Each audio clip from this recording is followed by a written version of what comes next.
Good evening. How is everyone tonight? Just getting going here in just a moment. But I wanted to make sure I put out the final notifications for this particular book. So for those folks wondering, what's going to happen on Tuesday is we're going to be starting to read some holiday stories. I have opted to do A Christmas Carol as well this year. We will see if we need to do a couple more different types of stories, but A Christmas Carol will definitely be part of that. All right, so this is probably going to be a pretty short stream because we are on the last chapter of Tom Swift and his motorboat. So let's see here. Checking one more thing. Okay, good.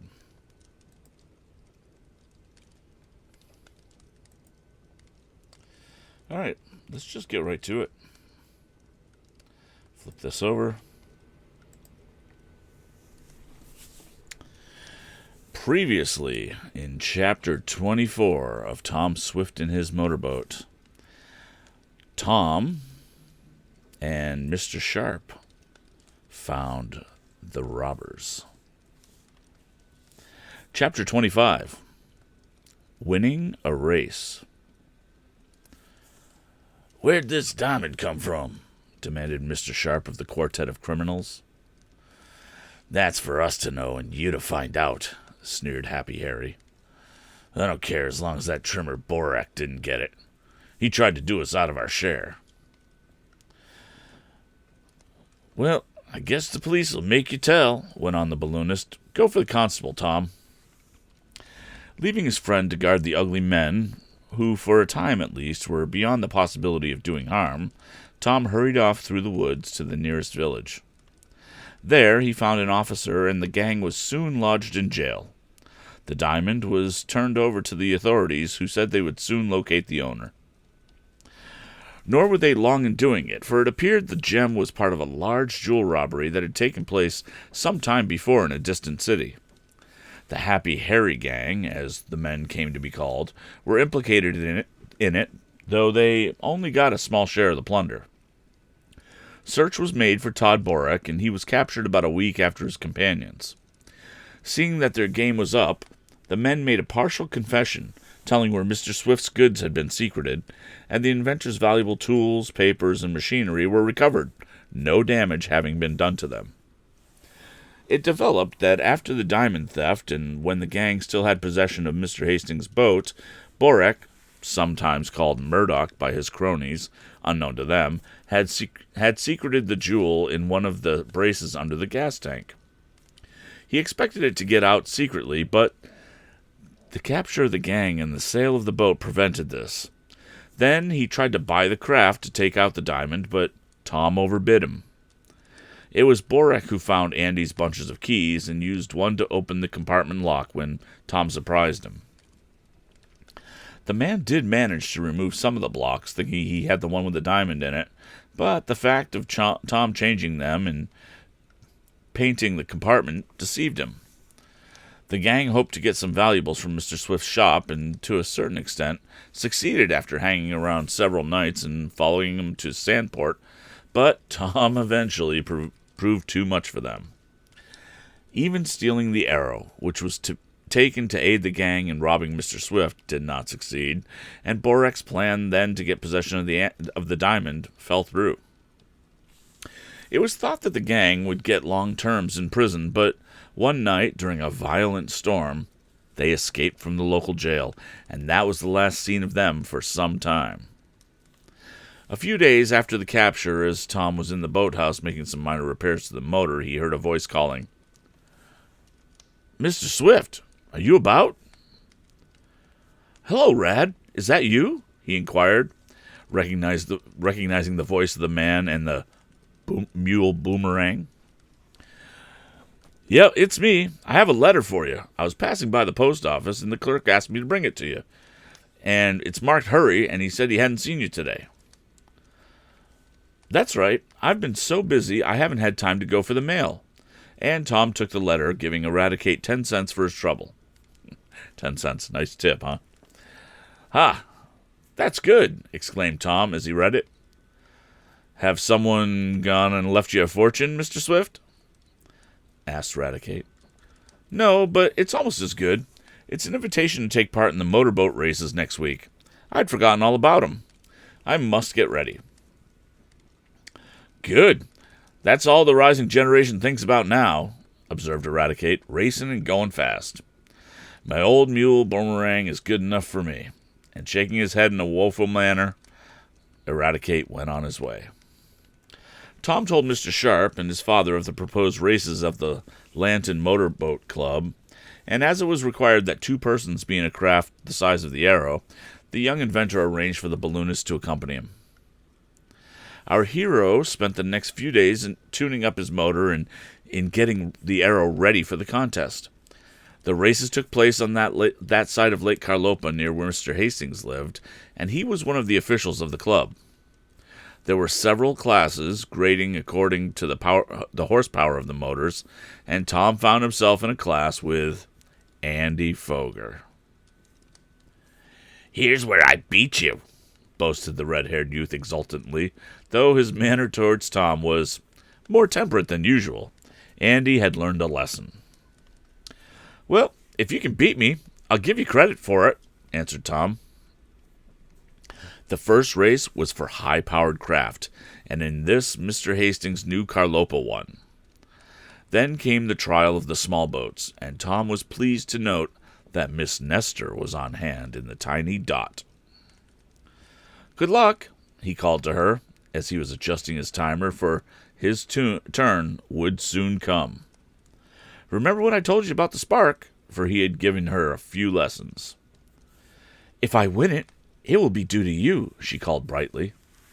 She did win, coming ahead of several confident lads who had better boats, but Miss Nestor handled the Dot to perfection and crossed the line in a boat's length ahead of her nearest competitor. "Fine!" cried Tom, and then came the warning gun that told him to get ready for his trial. This was a 5-mile race and had several entrants. The affair was a handicap one, and Tom had no reason to complain of the rating allowed him. Crack went the starting pistol, and away went Tom and 1 or 2 others who had the same allowance as he did. A little later, the others started, and finally the last class, including Andy Foger. The red streak shot ahead and was soon in the lead, for Andy and Sam had learned better how to handle their craft. Tom and Mr. Sharp were worried, but they stuck grimly to the race, and when the turning stake was reached, Tom's motor had so warmed up and was running so well that he crept up on Andy. A mile from the final mark, Andy and Tom were on even terms, and though the red-haired lad tried to shake off his rival, he could not. Andy's ignition system failed him several times, and he changed from batteries to magneto and back again in the hopes of getting a little more speed out of the motor. But it was not to be. A half-mile away from the finish, Tom, who had fallen behind a little, crept up on even terms. Then he slowly forged ahead, and 100 rods from the stake, the young inventor knew that the race was his.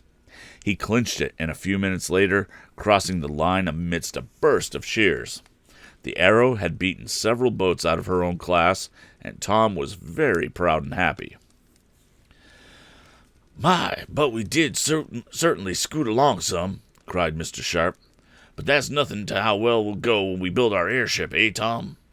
And he looked at the flushed face of the lad. "No, indeed," agreed the young inventor. "But I don't know that we'll take part in any races in it. We'll build it, however, as soon as we can solve that one difficulty." They did solve it, as will be told in the next book of this series, to be called Tom Swift and His Airship, or The Stirring Cruise of the Red Cloud. They had some remarkable adventures in the wonderful craft and solved the mystery of a great bank robbery. This ended the contests of the motorboats, and the little fleet crowded up to the floats and docks, where prizes were to be awarded. Tom received a handsome silver cup, and Miss Nestor a gold bracelet. Now, I want all the contestants, winners and losers, to come up to my house and have lunch, invited Mr. Hastings. As Tom and the balloonist strolled up the walk to the handsome house, Andy Foger passed them. "You wouldn't have beaten me if my spark coil hadn't gone back on me," he said somewhat sneeringly. "Maybe," admitted Tom, and just then he caught sight of Mary Nestor. "May I take you to lunch?" he asked. "Yes," she said, "because you helped me to win." And she blushed.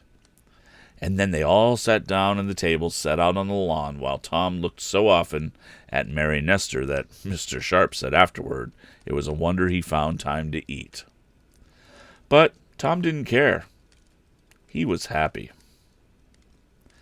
The end of chapter 25 and the end of the book. Okay, so we called it. We did look it up last time. The next book is called Tom Swift and His Airship, and we will be taking a break to do some holiday stories before then. We will probably continue with Tom Swift and His Airship, so we'll see how that goes.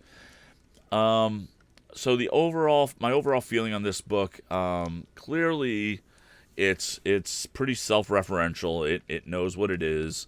There's a problem at the beginning of the book.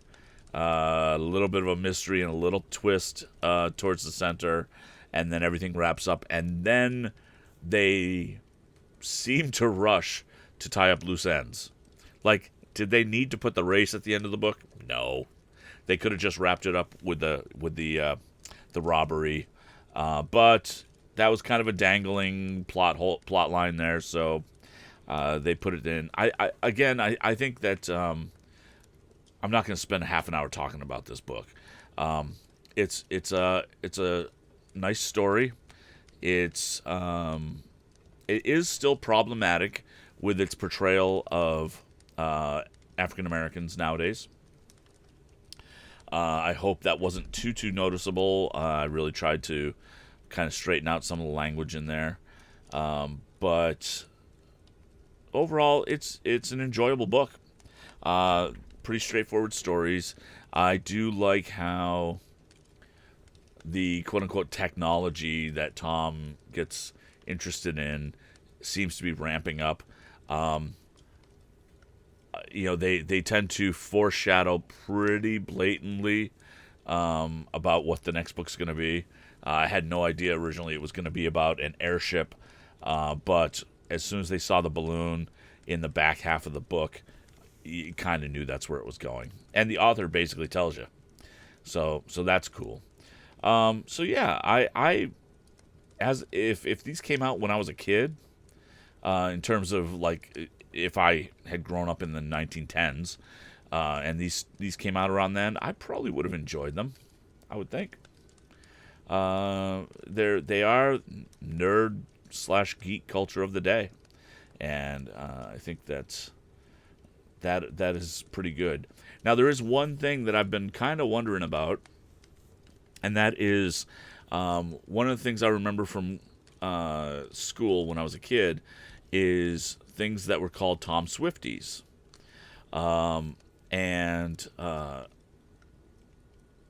It usually is the author's way of describing how Tom said something by being very blatant in the way he said it. So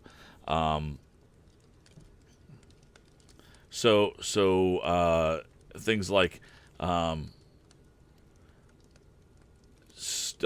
was scared. Tom said, "Oh, I'm afraid." He said, "Oh God, I can't even do it well. I can't even do it well." But basically, they say what he said, and then they describe how he said it using terminology that supports the way he said it. And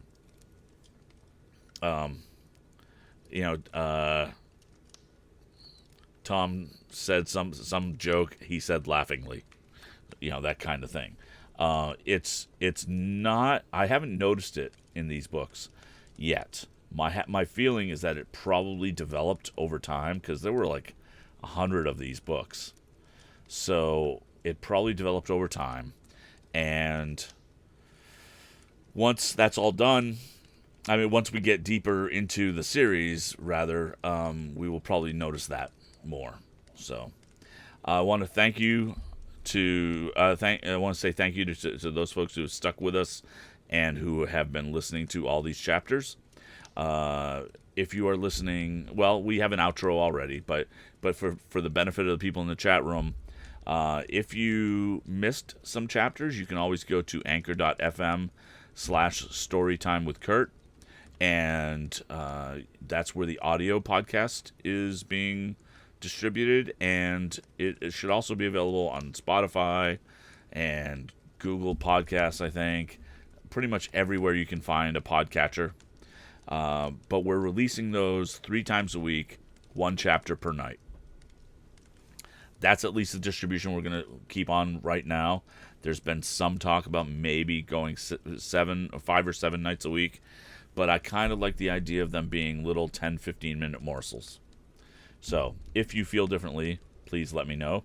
You can send email to kurt@storytimewithkurt.com or follow me on Twitter at VO by Kurt. And that's pretty much it. Thank you so much. Have a great evening, and we'll see you next time on Storytime with Kurt.